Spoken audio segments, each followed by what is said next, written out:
No one is ever there when you need help putting things away. As any mother can attest, this is especially true for the groceries. I've spent my adult life putting the groceries away by myself. On the rare occasions when John would help, he would hang all the bags on his wrists and sidestep into the house with his arms outstretched like a homeless messiah carrying all his belongings in bags for lack of a buggy. I used to call him lazy for not making multiple trips to the car, but now as I bring the groceries in by myself, I do the same. I can't carry as much as him though, and the handles on the plastic bags dig into my skin. As I step into the kitchen, I can no longer take the searing pain, so I lay all the bags on the linoleum floor. Freeing myself from these colorful torture devices, I rub my wrists one at a time, trying to circulate the blood. I wish it was John that was in pain, but men are as useful as unset alarm clocks, and the pain is mine alone. "Everything okay?" John asks. And the scent of fajitas frying on the stove, the garlic, the onions, the jalapeno, the ghost peppers he cultivated out back, suddenly itch deep inside my nose.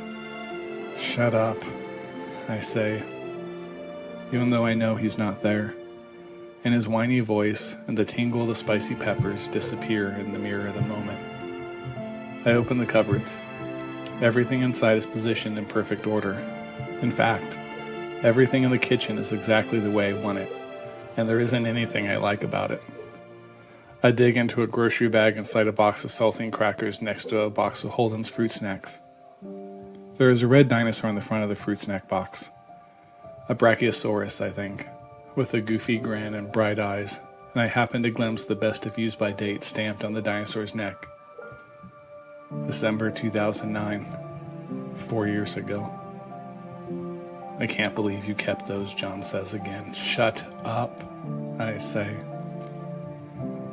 I remember Holden's face, his chubby cheeks scrunched and eyes bulging, as he toddled around the house holding a plastic dinosaur out with both hands and growling, "Dinosaur, rawr." He was 2 years old. So tall for his age he looked like he was 5, and dinosaur was among his first 50 words. Our house had an oak bar in the study where he would hide, stuffing himself in next to the bottles of scotch and brandy, and shaking his head defiantly any time we tried to pry him out. He would refuse to come out until I would finally offer him a pouch of fruit snacks.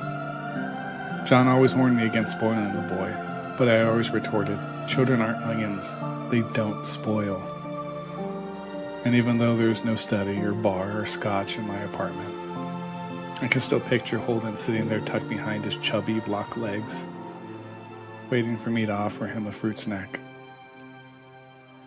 I set a box of Raisin Bran next to the Lucky Charms, and I can hear Holden's distant giggling interrupted by a plaintive grunt. They were his favorite. He would drag me over to the pantry by a finger to make him a bowl and would never believe me if there wasn't anything left. Pulling the box of Lucky Charms from the shelf, I checked the expiration date and pressed the box to my breast. January 2010.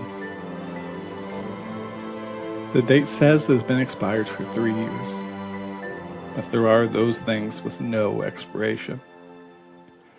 Even if one day the faculty for memory dissolves blissfully into fits of dementia, the effects of that memory will remain as cutting and aromatic as the day they were made.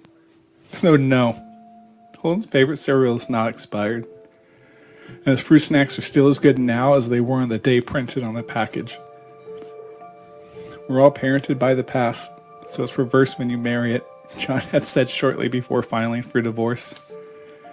He wanted me to move on, to put everything behind me. But nothing is ever behind you when you're surrounded by mirrors. I reached into the plastic bag, removed the last item, a jar of spaghetti sauce. Holden had always hated spaghetti.